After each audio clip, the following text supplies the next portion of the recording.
नमस्कार, मी जयश्री. मी आज तुम्हाला तूरच्या दाण्याची भाजी बनवून दाखवणार आहे.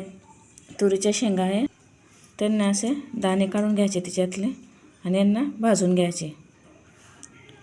कांदा घेतला आहे, मिरच्या, कोथिंबीर, अद्रक आणि लसूण. कांदा आणि मिरच्या आपण भाजून घेऊ. हे बघा, सर्व जिन्नस आपण भाजून घेतले. आता मी याला सर्व मिक्सरमध्ये वाटून घेते.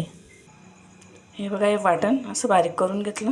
आता इथे तेल तापले, त्यात मोहरी टाकली, मोहरी, जिरं आणि हे वाटण करून घेतलं.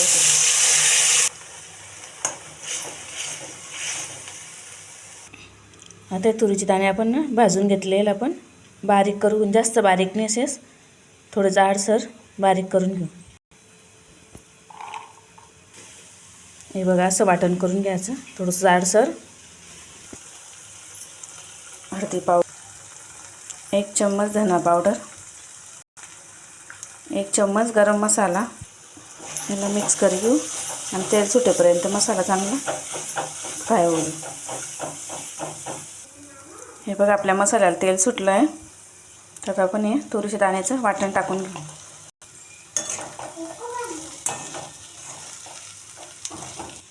आता याच्यात पाणी टाकून घेऊ.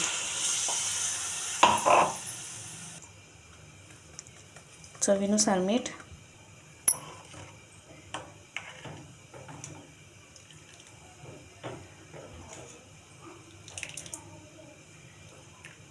एक 5 मिनटं चांगला उकळतो त्याला भाजीला.